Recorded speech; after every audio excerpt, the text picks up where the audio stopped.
I just saw like another dude that was standing at the light over there. He got full eye makeup on, like very dark, like, you know, big, kind of like what I do sometimes. So there's two of us. I actually have a little something on I do tonight, not, you know, too hardcore. Sometimes I'll do the raccoon eyes, you know, and some bass and some other things, you know. But yeah, I've never seen another dude wearing makeup before. So I think he was maybe well, he had like hot pants on, so you know, make of that what you will. I don't get that crazy with my clothes. The thing is, you can't wear, you know, your clothing options here are pretty it's hot, you know what I mean? So I'm always usually in tank tops, you know, white beaters and shorts and sandals. It's not a cool look at all. It's very dorky. What I need to get, and they used to have a shop in Chinatown that sold it. It's closed down now, like everything fucking in Chinatown. But they sold like this, that Indian kind of fabric. It's really thin. It's like for the desert, you know? And they had pants and like kind of these long shirts and coats. At the time, I didn't have any cash. I'm like, I gotta get back here. Because like that would look cool, you know? I would actually look the part of an amateur street exorcist. I'm gonna look the part here. Whatever though. Chinatown, man, in the whole downtown area. I saw a video the other day of like a travel dude. I think he might still be in town because like the video he posted of downtown was like a couple days ago, and it was dead down there. When I mean dead, I mean there was no one. That was motorcycle gang. There was no one there. Like not a soul. He's walking down by like the 4th Street Mall and the church and all that stuff. Not person one. It was the weirdest shit because it's like, you know, all these buildings and I mean the skyscrapers down there and stuff. He didn't pass a person.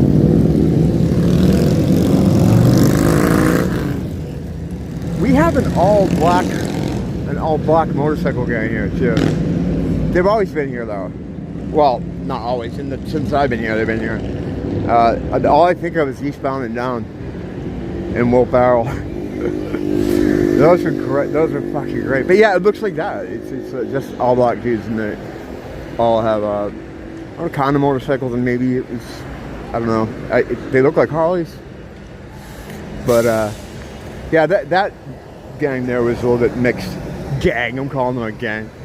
But yeah, me and Nia went down to Chinatown, the downtown area. Did some videos down there about like a year ago.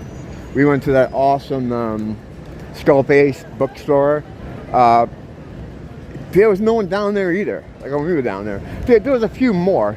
But yeah, when I moved down here like almost 10 years ago now, that place was hopping. There's always people there. Now, a lot has to do with if school is in or not. But I mean, that's just a portion of the population of people that used to be down there. You should go down there in a day and there'd just be people everywhere. You know, just coming and going and hanging out. You had a lot of homeless people too. That was, there's an area down there that I always called the Black Market Flea Market. One of the bus stops. Like kind of right in the middle of that area, you pass the courthouse. And you'd get off there and it would just be people selling, buying, trading illicit goods. The idea, I imagine, is that by keeping them all in this area, it's a containment board. I almost said containment board. Thinking of fucking pole. It's like a containment area. Like that way they can keep track of what's going on. And every once in a while, like the drug van will come through. But people knew when it was coming. And they'd get out and walk around and make it, you know, try to bust people. But it was symbolic. It was largely symbolic. And it was a smart idea, I think, because if you didn't have that, if they didn't have a place for these people to go to do this, they would spread out everywhere. And plus, it was right where all the drugstores were. So yeah, and they were open back then. So you had a Long's, you had a Walgreens. There was another one there too. What was the other one? Walgreens, Long's. Walmart used to be there. So there's places to pick up drugs, and that's where all the doctors were. A lot of the mental health doctors, pain medicine doctors, a lot of people that would prescribe these medications were in that area. So it was just like, if you needed something, you go down there. You know, back when I used to indulge, I go down there with my friends in the morning, and it was funny because you see the same people like every day. Because if you're on like certain drugs, like you have to, you know, hook up every day. So there'd be people down there, you know, trading and buying and selling, and a lot of people would go there in the morning and then come back and just hang out here on Waikiki. I'll fuck up. But yeah, once the lockdowns happened and all that shit, it's never been the same. That's all gone. And in that time too, they closed down pretty much all the stores down there. The Walmart's gone, Walgreens is gone, Belongs is gone, so they're all gone, right? And there's no more like black market, flea market that I've seen when I go down there. There's like nothing down there. Are you kidding me? And so there's nowhere for people to do that stuff, I guess. And like there's just no people, period. Like when me and Neil went down, and you can watch the videos. I have them on my have a playlist, walking Chinatown. There's no one there, you know. I think the first video we did, I called it like Desolate Arrival. When we first showed up, it's like we get off the bus and everything's boarded up. It's kind of sad, you know. I mean, yes, it was a den of iniquity in some ways, and it was kind of, you know, the black market, flea market, but there are also regular people just doing things, shopping, and it's all gone. It's all gone. So now it's kind of even spookier, because the only people down there are kind of people looking for people. But this video I was talking about, he went to all these spots that used to be kind of, you know, I'd watch them like, oh shit, I wouldn't go over there. Oh, I wouldn't go over there. No one there. Not even like homeless people. It's really weird. So I don't know what's going on in the downtown area. Maybe a lot of those people ended up in the organ trade. I don't know. Am I going into Ross? Of course I am. I'll be right back.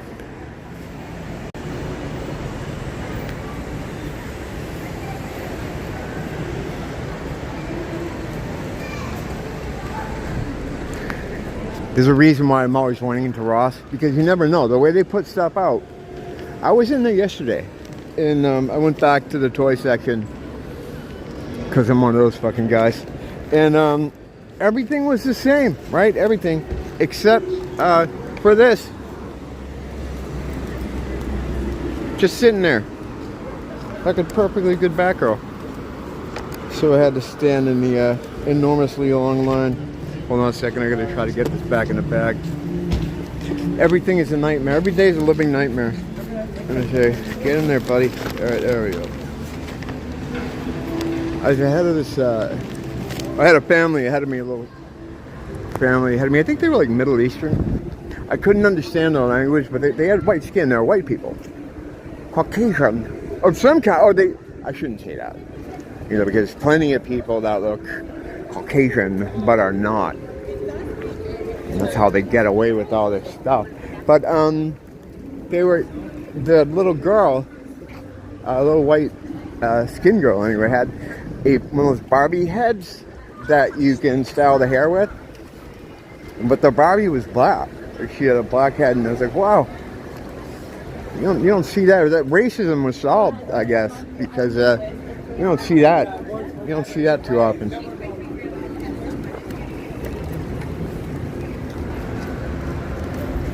Friday night. I did not know that until I checked the phone.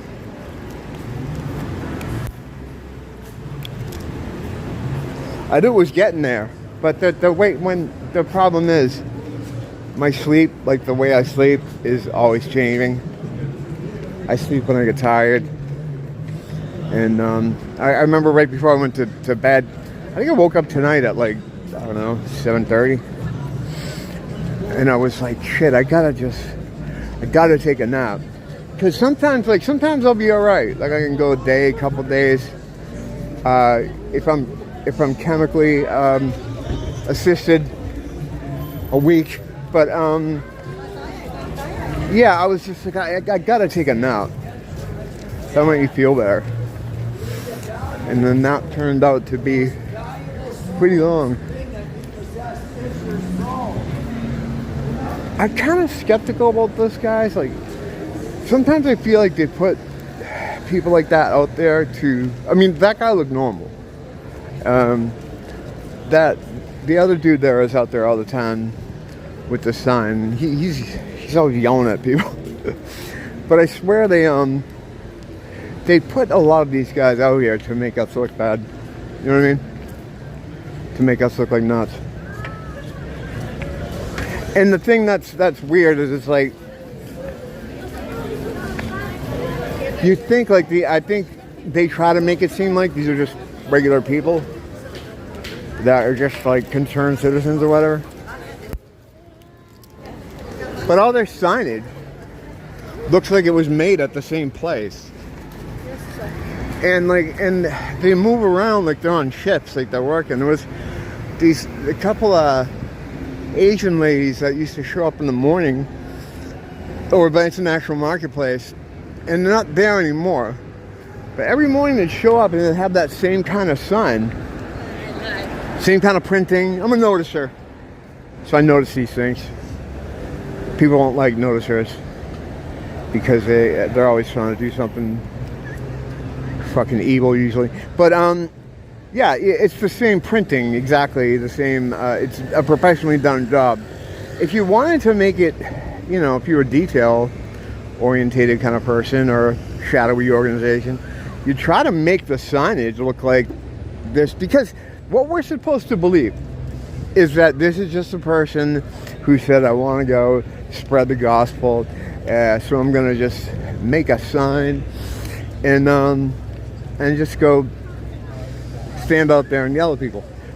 But like, I look at some of these dudes, I'm like, that guy didn't make that fucking sign. And plus it looks like the same sign that the Asian woman had.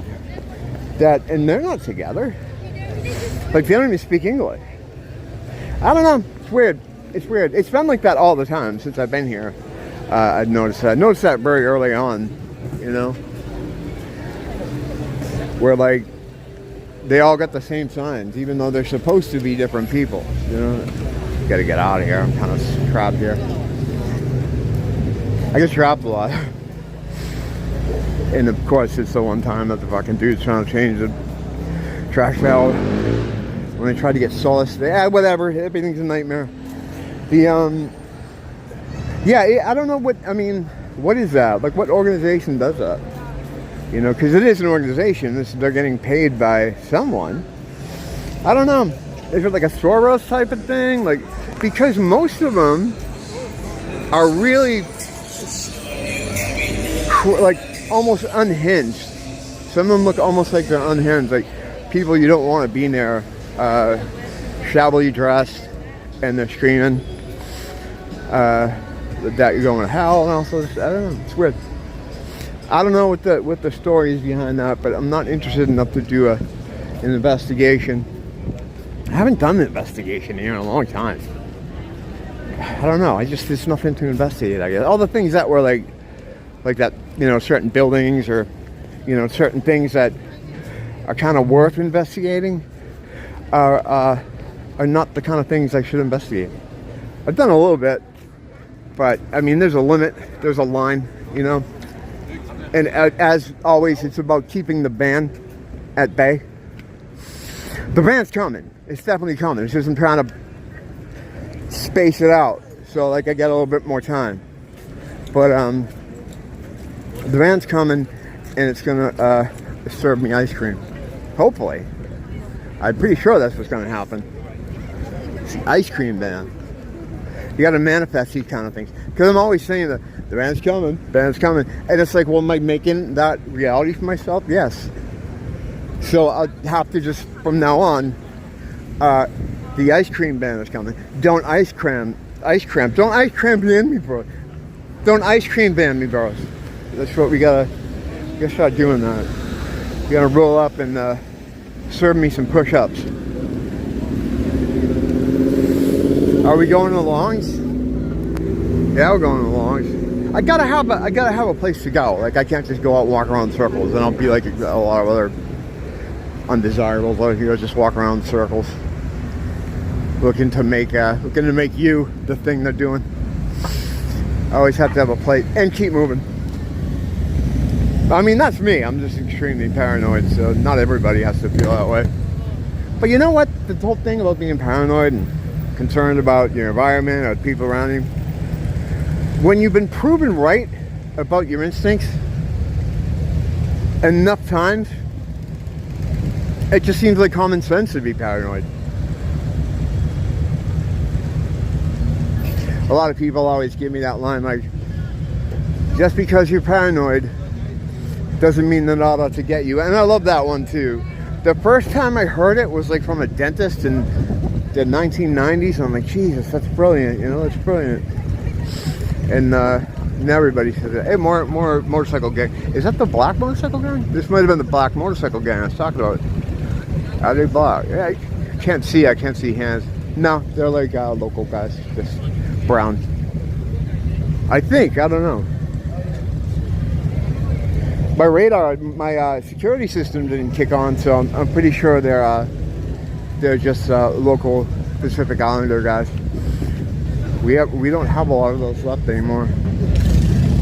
You know, a lot of them got thrown off the island unceremoniously during the whole COVID demographic switchover, courtesy of the American CIA.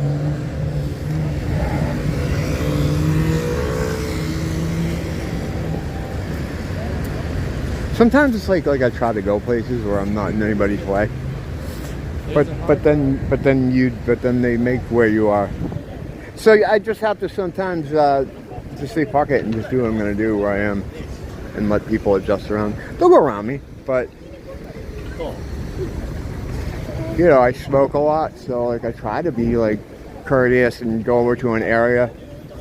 But if I went in these bushes, you have a guy right here, you'd have a dude there, you'd have a dude there, you'd have one would come sit down here. And it's like, you've seen it. If you've been watching it for any amount of time, you've seen it. Speaking of paranoid, I just sound like a fucking crazy person. They're always swarming me. All right, gotta go in the longs. I'll be right back.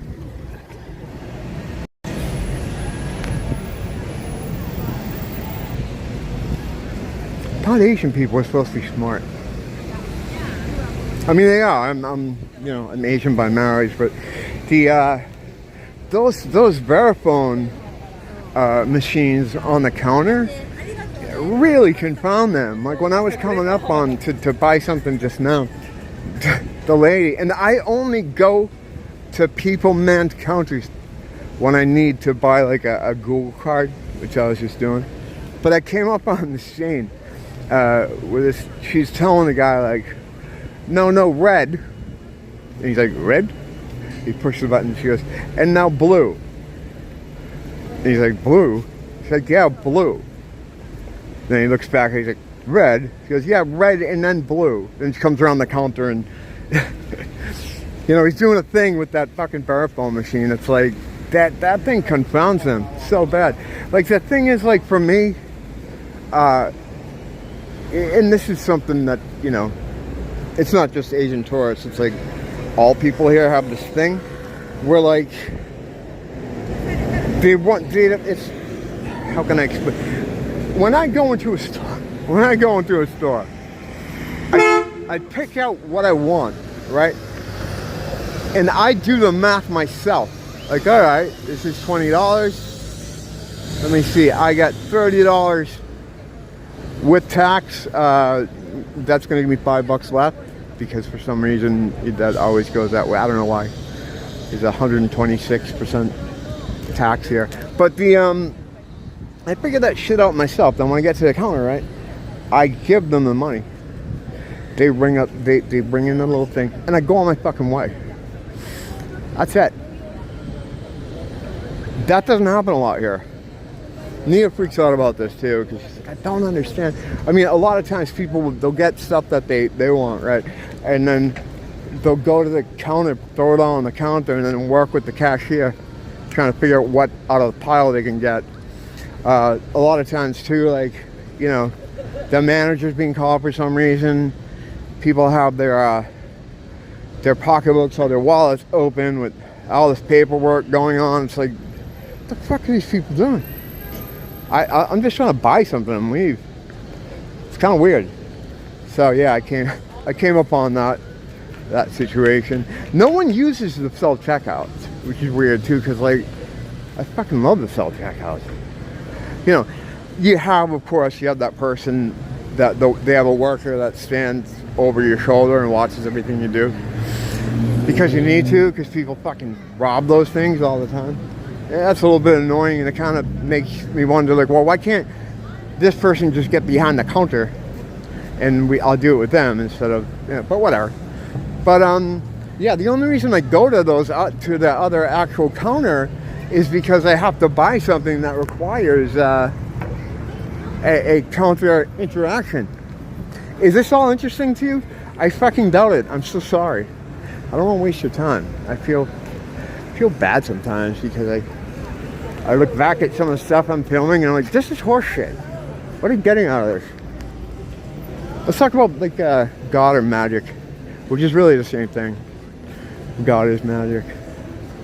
I was talking the other day about how God's always there, because he is. He's always there, and a lot of people, like, you know, when I was like an atheist guy, which I was for a very long time, years, and I used to hear people talk about having a relationship with God, and I'd be like, oh, okay, you know, this sounds weird. What do you mean a relationship? But I know what they're talking about now, and there are people that kind of, especially on YouTube, like there's a lot of Christian YouTubers that kind of scare people away from wanting to have a relationship with God. It's not a process. They'll tell you it is. And I don't mean to harp on Christians. I run into them on YouTube all the time, and I'm just like, oh, guys, you want to bring people to this stuff. You want to bring people to understanding their divinity. You don't want to fucking scare them away. But, you know, they do with all their rules and, you know. So, like, he's just sitting there. He's always there. God's always there. And he wants to talk to you. So how do you do that? You just talk to him. You talk to him in your head. You just talk to him out loud. I walk around the house sometimes talking to him. He's not going to answer you back. Well, at least with me, he's not going to answer you back with like a voice in your head or something, but he will answer you back. And it comes in a lot of different ways. A lot of times it comes in synchronicities, like just impossible synchronicities. Like something I just watched and then all of a sudden, you know, it pops up again. Synchronicity has gone wild in the past 10 years. You know, just impossible synchronicities. I was talking about Nia recently. I think she was listening to like a song or something at work, and there was a line or a word, and then a customer came in and they give their last name to get their like copies and shit with the same word as the last name. Like the next customer, she came in. Wild kind of synchronicities like that. Jung is big into thinking. Carl, you don't have to come out. We're all good. We're just chit-chatting. He was like, I think he coined that phrase, synchronicity. He was the first one to do that. Yeah, dude, I don't want to walk in the street either, but people do this, you know. So the and I don't know where the was it entomology? I don't know what the origin of that word is, but it's coming a lot faster, a lot thicker, a lot more often, a lot more improbable in recent years. Not just with me, but like with everybody. I see it online. People talk about things like, "Yeah, I just saw this," or "I just did that." I don't know what got him to kind of piece that together. I mean, these things existed before. There'd be, you know, coincidence, I guess they would call them, but there's no such thing. There's no such thing as coincidence. Coincidence is a word that's created by people that want to keep you from understanding how everything works, you know? It's one of those, it's a cope kind of word definition, you know? Let me go over here for a second, light this up. I swear I activate people. Or even by activate people, I'm sure it happens to some of you guys too. I don't think it's a gag stalking thing. I think it's just like a tribute, you know, you're dealing with robots out here. Like if you get into the kind of space of someone, they'll just be sitting there, standing there, like those kids over there, they're all just in a circle. And then when I walked by, they all like got active and kind of spread out, you know, around me and shit.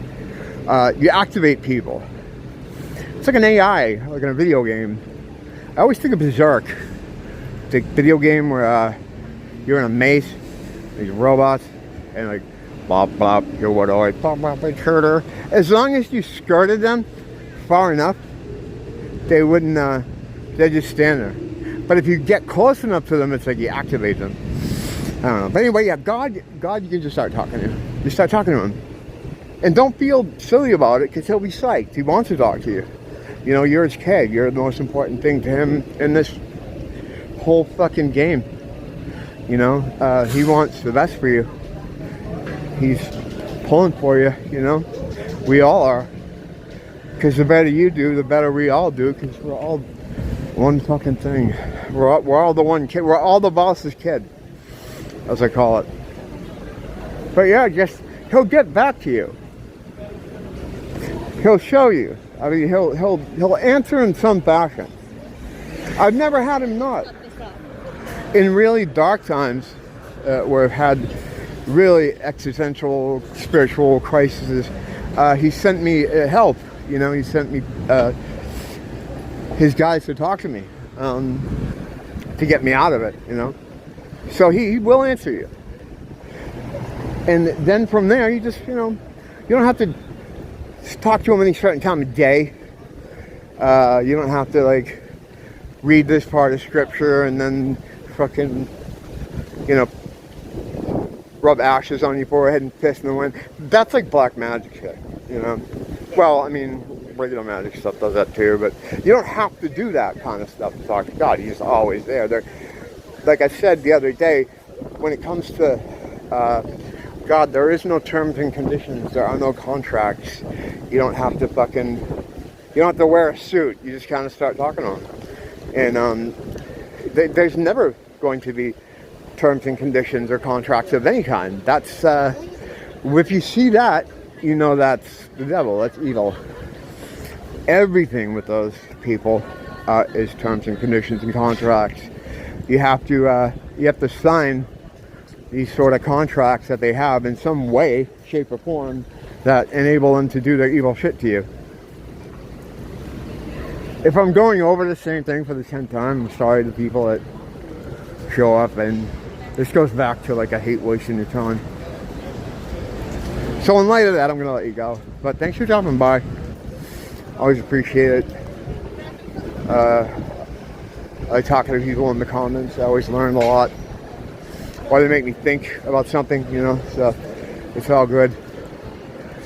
So say hi. Until next time.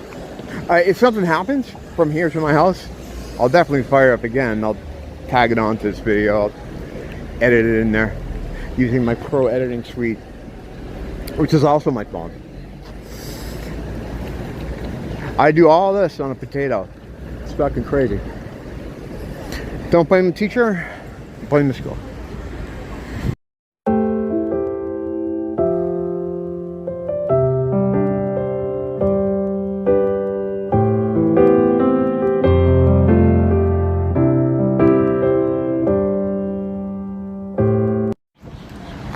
So racist sometimes.